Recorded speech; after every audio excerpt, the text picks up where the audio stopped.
Good Boy is out in theaters right now, and it's actually worth the watch, especially if you're a dog person.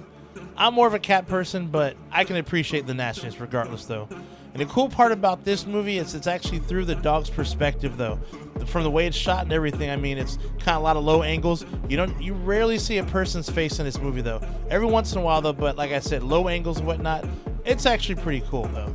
And the dog's name is Indy, and that has to be a riff on the third the third Indiana Jones movie, though, where Sean Connery said, the dog was named Indy. But anyhow, though, I'm going off. But yeah, this one follows the dog Indy and his human dad, who both moved to his uncle's house in the boonies.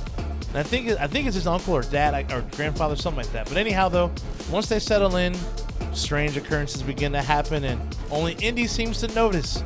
And there's a possible entity that resides in this new home, and Indy does his best to warn Dad, but he just won't pay attention to the signs. Always listen to your pets, dude, especially when they start acting kind of funny, dude. I mean, it could just be a mouse in a house. Who knows? But regardless, though, whenever I see see my cat pause and kind of just look at something and freak out, I know something's up, dude, because they don't do that shit just for nothing. You just never know what may be going down. That's what I'm saying. Just facts, all right? But I'm gonna say this movie must have been pretty tough to make, though. You gotta follow a dog around and still have it act like a dog and whatnot. And I'm gonna say this right now. Damn, this dog was awesome. The one thing that was cool about it actually felt like a real dog, and not one that was told to move this way, go that way, and whatnot. It was cool because you got scared, you got happy. Also, it just felt like a regular dog, though. It was cool. And I'm sure it helped. It helped that his actual, true human dad was in the real movie, though. Is in the movie as well, his real life dad. So that was cool. And I'm sure that put the dog at ease. And honestly, like I said, Indy was just amazing, though. Seriously, this dog was actually a better actor than some actors out there. I know people are gonna hate me when I say this, but I'm gonna be real with you. This dog's actually a better actor than Keanu Reeves. Now, I know Keanu Reeves is all right, dude, but let's be real. We like him because he's a good person, dude. He's a good person. He's all right as an actor, kind of, but let's be real. He's been given chances because...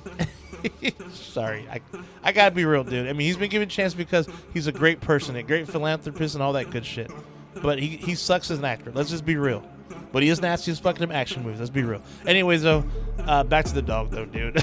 So, yeah, Indy, though, man, he may need to at least get an honorable mention for Best Actor, though. I'm being real with you, though. And also the thing is, overall, the movie was well made, though. Great atmospheric setups, though. Great editing. The cinematography was nice and tight, dude. Like I said, very low and very when the dark scenes were dark and whatnot. Great, very creepy and ominous soundtrack, dude. That set the tone perfectly. It's definitely worth a watch, dude. Plus, I'm gonna say this right now. It's a short movie. It's only 73 minutes long, and so it doesn't overstay its welcome at all. And I'm gonna say this: the movie itself, I think, is overall is a metaphor for death acceptance. Bittersweet movie with a deep message, though, and at least that's what I got out of it, though. If you watch it or if you have watched it, let me know what you think and what you got out of it, though, because those are my thoughts on that one. But don't go into this one thinking it's a bloodfest because it is PG-13. Like I said, this relies more on mood and storytelling, and it works so well, though. It ain't Cujo for sure, okay? Ain't Cujo or Breed, all right? So don't go into it thinking that. Now, I'm going to recommend a movie with the same name, Good Boy. Except this one came out in 2022, okay? Anyways, Christian, a millionaire heir, meets Sigrid, a young student on a dating app. They hit it off quickly, but there's only one problem. Christian lives with Frank, a man who dresses up and constantly acts like a dog. So this isn't exactly about a dog, right? But someone who willingly dresses and acts like one. Very strange, dude, but this movie, it seems subtle at first, dude, but it gets freaking nuts and batshit crazy as it goes along, dude. This one's actually rated R. I promise you that. But it definitely, dude, that ending. Oh, man, what an ending for that one. But yeah, that one's available on YouTube, so check that out. But anyhow, though, that's all for the day. Stay nasty, my friends, and I will see you at the next one. Shay Nasty out.